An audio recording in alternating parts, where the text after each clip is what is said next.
Hello and welcome to the Digital Health Hubcast, where technology and healthcare collide. I'm your host Hannah Clemens from the South Yorkshire Digital Health Hub, where we're on a mission to tackle health inequalities by transforming the future of digital health.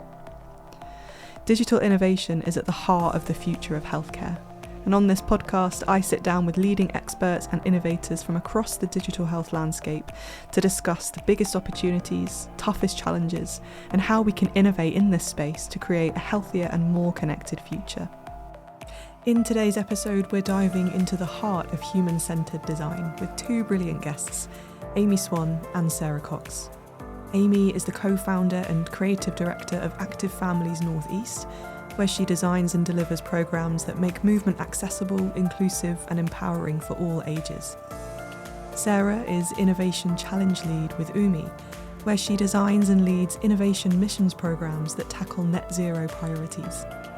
Working across industry, local government and research institutions, Sarah draws on her experience in design-driven innovation to build programmes that provide the funding and framework to rapidly test and adopt solutions that deliver impact and support systemic change.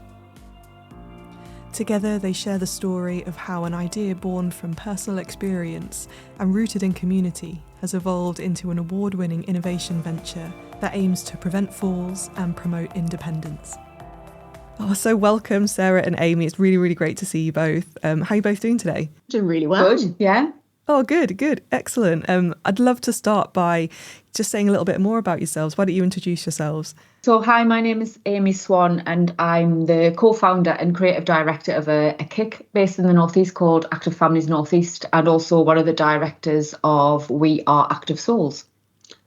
And I am Sarah Cox. I am the Innovation Challenge Lead for UMI. I have worked probably for the last 15 years in human-centred innovation, supporting businesses like Amy's to really identify where is the niche where they can have the biggest impact for the most people that they're trying to help. Amazing. Amy, you said you have a KIC. What does a KIC mean?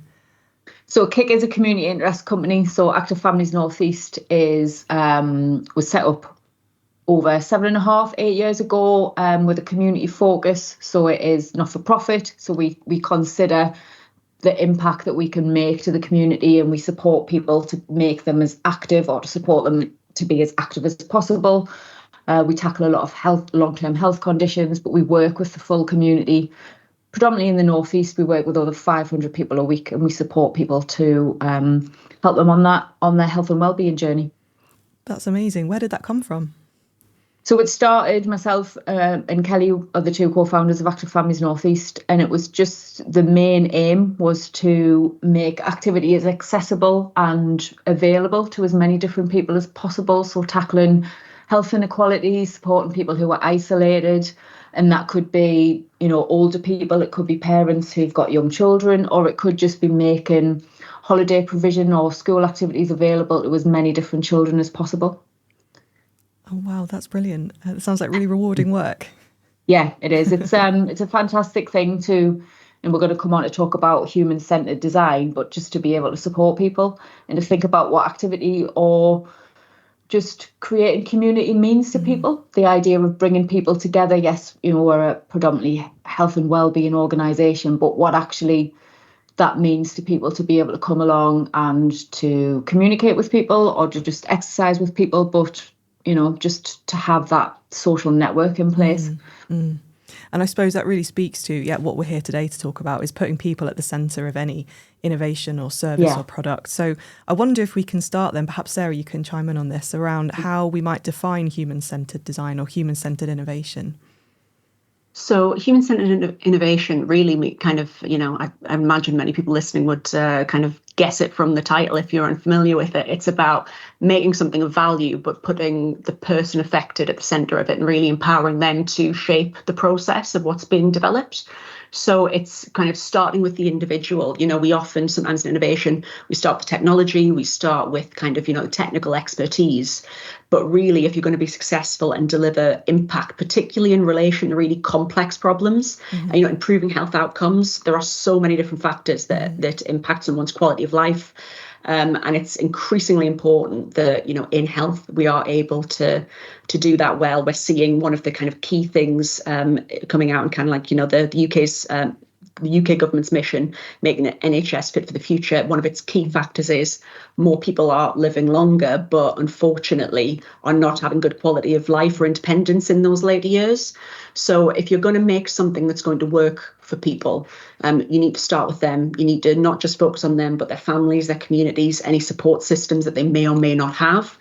And the other factors of human-centered innovation, it's not just looking at the person, but it's the tools that you use to innovate effectively, because innovation is tough. It always takes longer and costs more, unfortunately, than you would like it to. And you often kind of pivot many times as you're developing your end goal, so your end solution. So it's also about learning by doing. You can have a lot of very smart people working on something that, common sense will tell you it will work well. But until you get out there in the real world and try it out and create, one of the things that when I'm working with businesses or organizations like Amy's, it's what's the quickest, cheapest thing we can do that is not in any way damaging or dangerous to the people who might use it, that will enable us to learn are the assumptions we're making about how people approach this, how they'll perceive it, how it will integrate with their day-to-day lives is actually correct, and also will it have the long-term impact that it needs to show. So it's focusing on the people, it's learning through doing and making things, prototyping them out early and involving people in that process. And the other thing that it incorporates is, as I've mentioned, a lot of people assume innovation means research and development or people in white coats or something that's technically driven. And the way that you can define it, a lot of our issues, particularly in terms of health, are not necessarily technical problems, but problems of adoption, problems of engagement, using what is already out there, but presenting it in a way that people can actually engage with it and use it well. So it's also about that element of, thinking not just will it work and can it show impact, but do people want it? Is it being developed and communicated in a way that they want? And also thinking about money or resource. Even if you're a charity, you need money and resource coming in to sustain the delivery of what it is that you're doing. So you need to be thinking about who cares about this area and how can I make the problem clear enough and the solution a good enough fit to that when I'm speaking to them to get the resource that I need. And that's kind of, I think, how we would define human-centered innovation very broadly. Yeah, thanks, Sarah. So it sounds quite iterative then, if you're sort of building something, taking it to people, figuring out what works, what doesn't, and then kind of going from there. And I wonder how human-centered design might differ from other approaches or other perhaps more traditional approaches.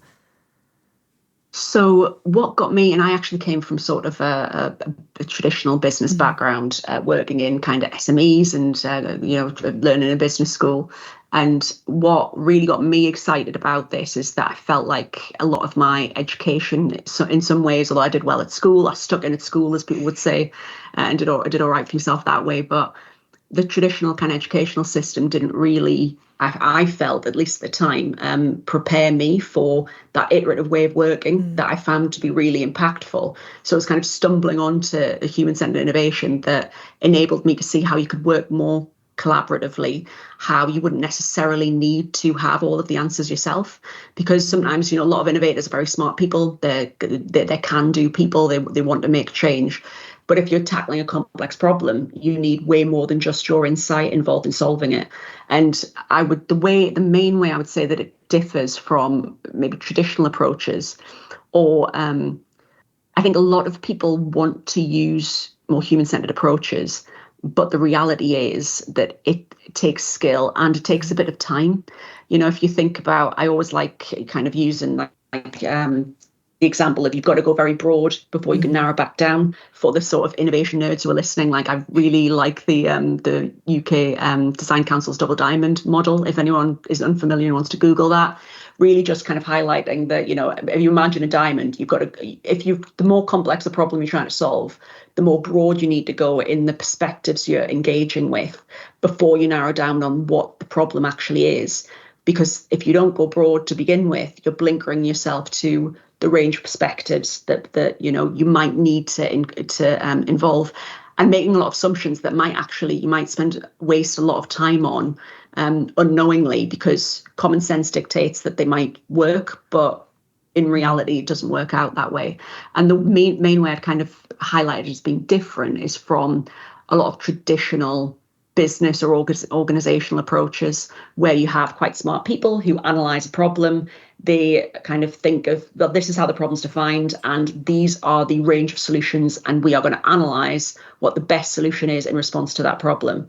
In reality, the more complex the problem, the more that will blinker you from the things that you need to be considering. So go broader, involve the people affected, as well as those who work on the front line, those who work in communities, those who work throughout an organization. If you're, doing this on behalf of your business or the organization you work for, to define the problem and then also involve them in coming up with a wider range of solutions.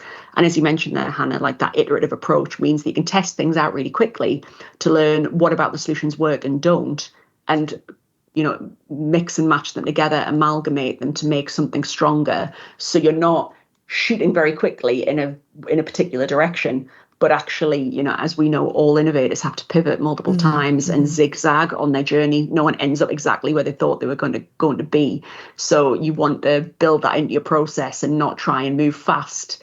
There's no point in going fast if you're moving in the wrong direction. Yeah. Oh, absolutely. I think this leads quite nicely into, Amy, the We Are Active Soul story as like a bit of a brilliant example of human-centered design. So I wonder if you can, right from the beginning, what problem were you trying to solve and how your idea evolved?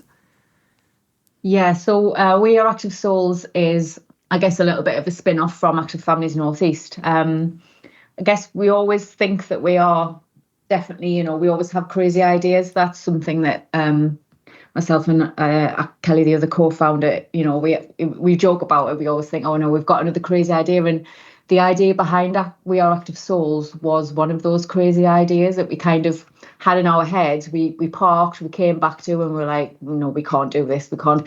So Active Families were a service-led organisation. We're delivering classes. We've never considered how technology or even a product could maybe be factored in to our organisation. So We Are Active Souls is that. It's, that's the problem that we're solving with that.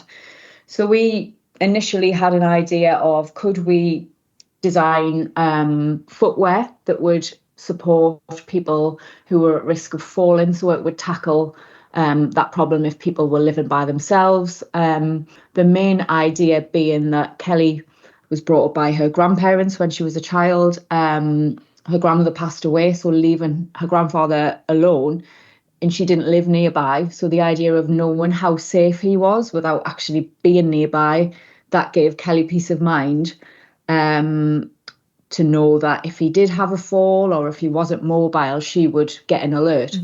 So we had this, crazy idea that how could we integrate this, or where is this tech solution to be able to make this happen. Our marketing company, who we work with, then told us about a BBC TV programme that were looking for this early stage innovation, early stage ideas. So think about, pre-Dragon's Den. It is literally going in with a piece of paper with a sketch, which is what we did when we filmed. So we were part of the Big Idea Works Series 1 for the BBC, with Sarah Davies, and they took our crazy idea and made an initial prototype of the We Are Active Soul. So it thought about using a gyroscope within technology, and it solved a little bit of the problem that if someone fell over, how that technology could alert someone to, or the family member, to say, are you okay? Do you need help? And that was the first step. We use a lot of step puns for that. That was the first step. So yeah, we filmed the programme, and then we had to wait for a full year before the TV programme was actually aired. So we did a lot of the work behind the scenes. So we developed the business, thought about what would the next steps, another pun, be in terms of, it went from being a shoe to just being then an insole. So it could then be put in any pair of shoes. And we began to we went on that journey. We started to work with an engineering company who we got a little bit of funding to kind of develop a next stage prototype, to then think, well, this is what we've made with the BBC, but how do we take it to that next step? to it to be able to sort of think about falls prevention. But then we went down the route of what else might you be able to track through foot health? Look at if someone's wearing an insole, could it support people to be more active? So again, that then links back to active families. So it's supporting us, in with two companies, I guess. So thinking about what long-term health conditions people might have, what technology might be available to them if they had an insole in their shoe, what could it track, what could it detect, could it look at how many steps people were doing, could it, think about, yes, falls prevention. But that is something we've learned. We've learned many things along the way of this small journey, but that is quite something that's quite tricky to detect. So initially we're looking at just monitoring people's activity levels through a smart insole. But ultimately, it's about that peace of mind for somebody. So yes, it's important for that person who's wearing their insole in their shoe, but it's much more about, in terms of the customer could be that family member or the carer. That is, I guess, the real human-centered centered design behind it. Yes, it's important for that person who might be wearing it, but in terms of what sort of peace of mind does it bring to that family member who is able to know that their relative or loved one is safe. And I think what's been really interesting for me in having the luck to be able to support Amy and Kelly and We Are Active Souls through some of the programs that I'm involved with is that this really evolved out of both the need that we've addressed, because what Amy said is kind of, we can all feel that, that worry for older relatives. Yeah. If you work from a medical perspective, that, preventing preventing falls and identifying them is a critical kind of window of need for older people if they're going to live successfully, independently for longer and more actively. But I think also it's not just I suppose that headline message. It's that this has emerged from the work that Amy and Kelly do in their kind of other business, Active Families, and the engagement with their kind of communities and the people who they support.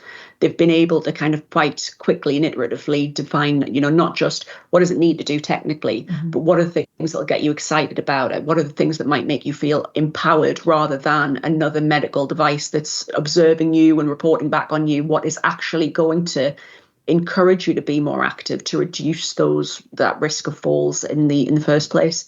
And kind of their approach to that has been really exciting to witness. And I think it's a lot about understanding what innovation is and thinking about that in a simplistic way. For example, with Active Families, we ran a program that was, the innovation was to encourage people to be more active. We used to do exercise in people's streets for free, and we used to knock on doors. We used to engage with people that way. So it was thinking about innovation in the most simplistic term as being a human and meeting another human, but then encouraging them slowly to take part in activity. And I think Sarah touched on it earlier about really understanding what is important to people. Us as business people or as innovators might think we know how to solve a problem or what is important to us, but we're not thinking about the people who might use it. So I think really understanding people and us, having that history or experience with Active Families, it's kind of put us a step ahead with that. And, we're really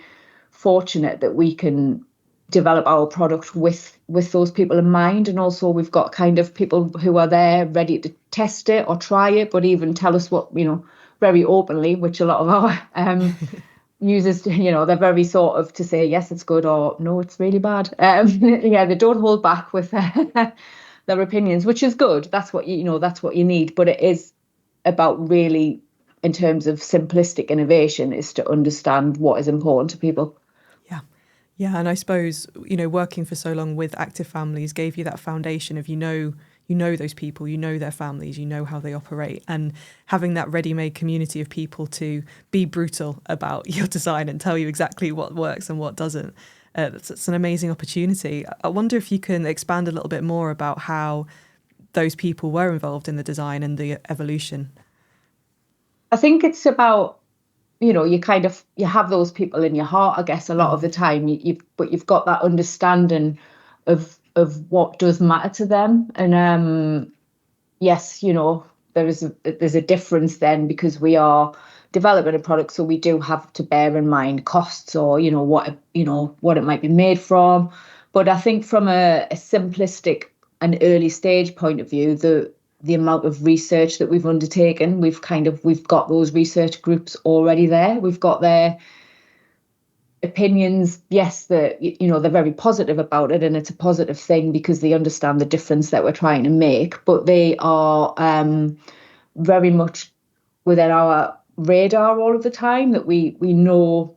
I guess it's experience. We work with a lot of people, and we're looking at, we manage, we do a lot of frailty programs, strength and balance programs. So it is that real core or niche sort of market that we do understand what is important to them, but they equally have confidence in us. I think confidence is a very sort of thing that shouldn't be taken for granted, that they trust us. I think trust, again, it's, trust is something that we, even, from a client or potential customer basis, people having trust in what you do, I think is a massive thing.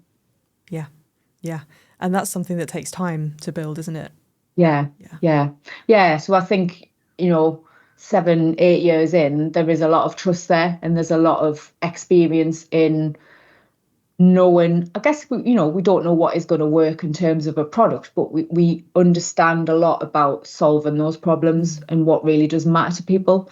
And that is a lot of the time very simplistic. They want a simple solution to something. They don't want something that is hard to use or, difficult to use, I guess, as well. Yeah.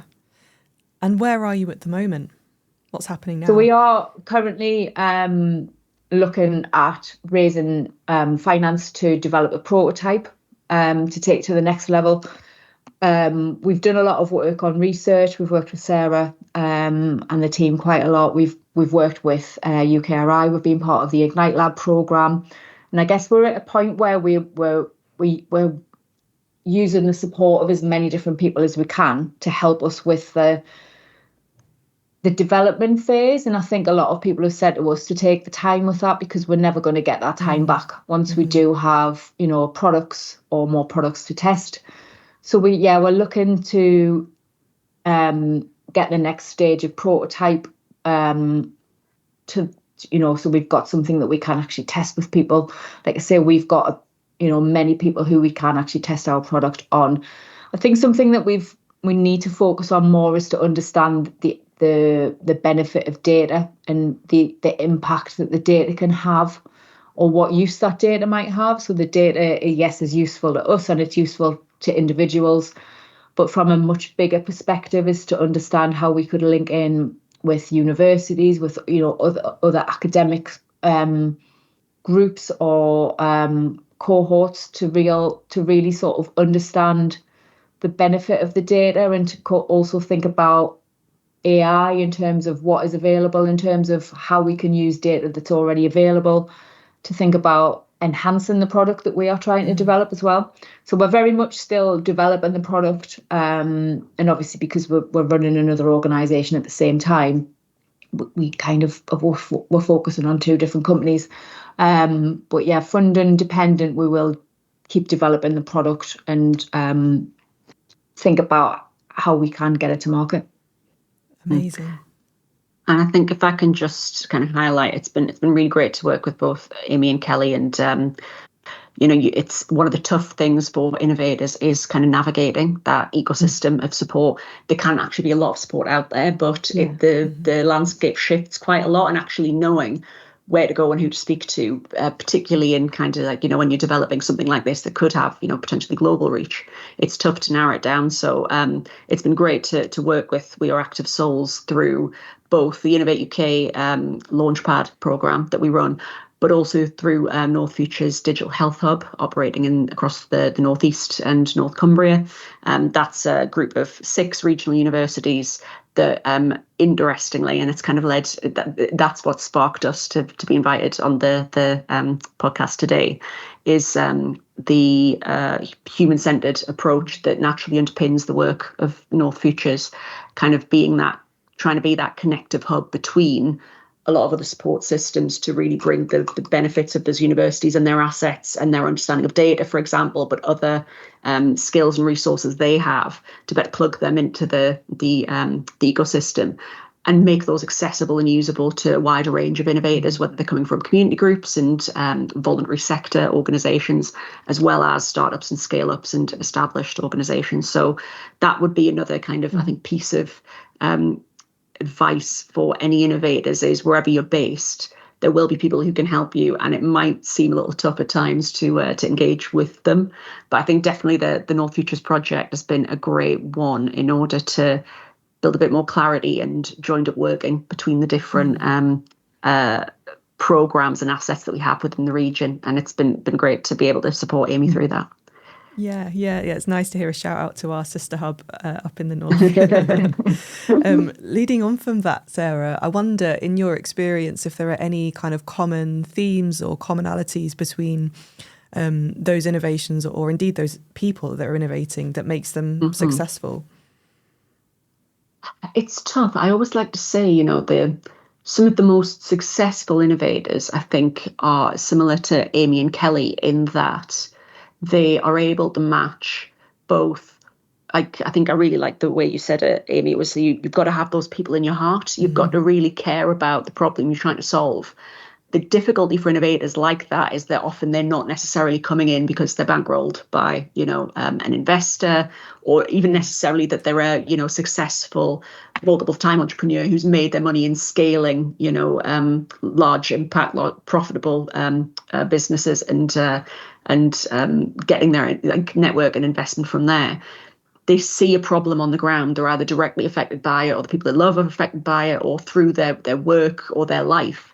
They see something that, that really needs to be solved, and they have the kind of, I think, positive frustration that they actually are going to be the one who's going to stick their head above the parapet and do something about it. And they, I suppose, they merge that heart, but with a really kind of practical, can-do attitude of learning through doing.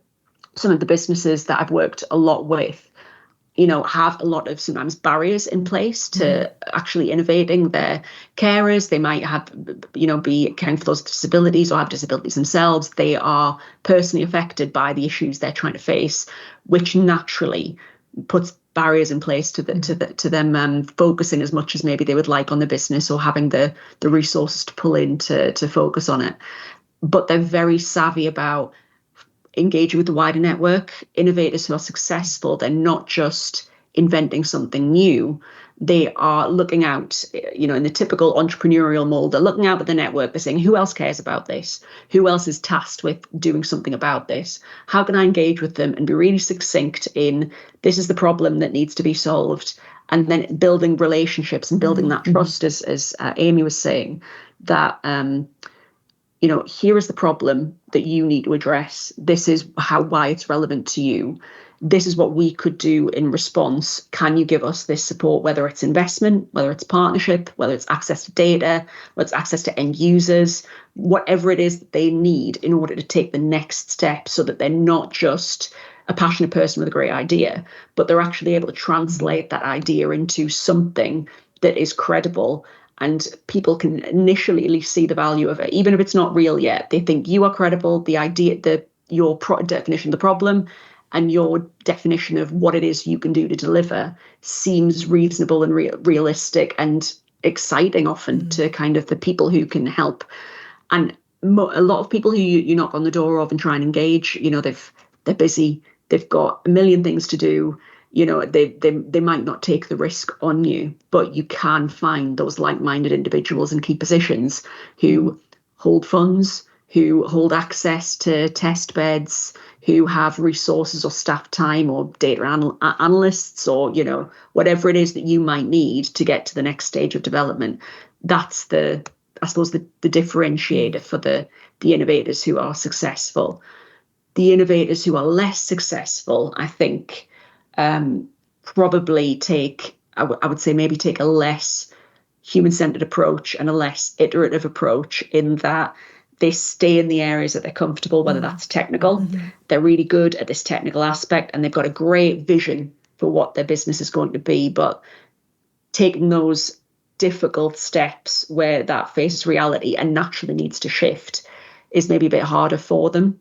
And I said the final piece of advice would be, if you really care about impact rather than, your idea being perfect, you will find ways to put your ideas out there, not sharing your IP, not sharing kind of things that are confidentially sensitive, but explaining kind of your definition of the problem and your alignment of your solution in what is the quickest and easiest way you can get that out there in a way that makes it real and tangible to someone who you need to have on board, and then engaging multiple types of those individuals to get their buy-in, because many people will say no, but some will, Amy's laughing, many people will say no, but you will find, you'll either learn from those rejections that if everyone's telling you the same thing, well, something is fundamentally wrong in the assumptions you're making and you need to go back to the drawing board.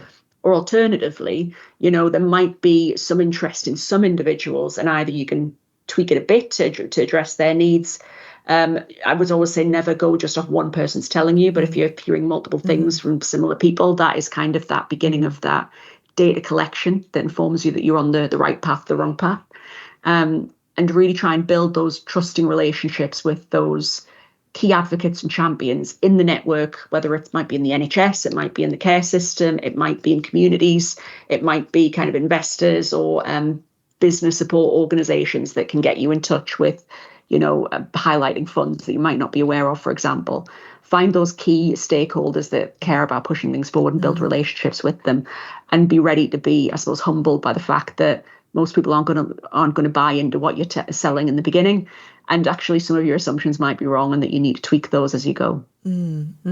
Oh, brilliant. Yeah, it sounds like, as well as having, just as you said, Amy, having I don't remember the exact words, but having like the problem in your heart, really understanding that problem, as well as having that and building, a network of people who are able to open the right doors for you or build the right communities. It sounds like quite a lot relies on having a compelling pitch and being able to communicate your idea in a clear and concise way that is, compelling, that brings people along that journey with you. Yeah. I was just going to say there is, you have it in your heart, and sometimes that makes it harder because then it is criticised. It makes it feel a little bit personal sometimes, but I think you have to, as Sarah said, you have to get those people, those champions and supporters behind you, but they can equally be your harshest critics some of the time, and you've got to be prepared to take that on board.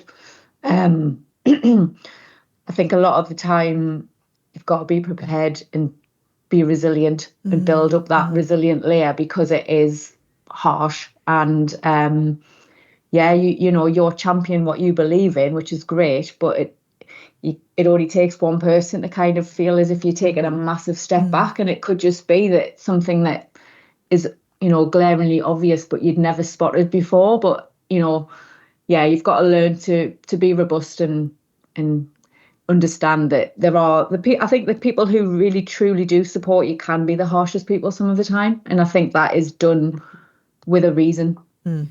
Yeah. And one of the things I've found kind of sometimes working with businesses is that I remember I was working with kind of like a business coach years ago, and his question was like, do you want harsh or do you want supportive? And I always said that, like, I don't see them as being, different points on a spectrum. I see them as being two different things. If you're truly supportive of someone, there's trust there, you can be more harsh because people know that therefore it's, with good intention, and you understand the basis of it and you're trying to make it better. And I think if you can build those communities of supporters where your focus is on the solution being as good as it can to address the problem, rather than it being taken personally, and that's way easier to say than do. I do appreciate that. But if you can if you've got those kind of trusted, knowledgeable set of individuals who, are your, people who would use this kind of, like, think of the kind of, participants and kind of key, I suppose, friends, I'd say now, from active families, as well as key stakeholders and decision makers who you've built a connection with and they want to see this problem solved.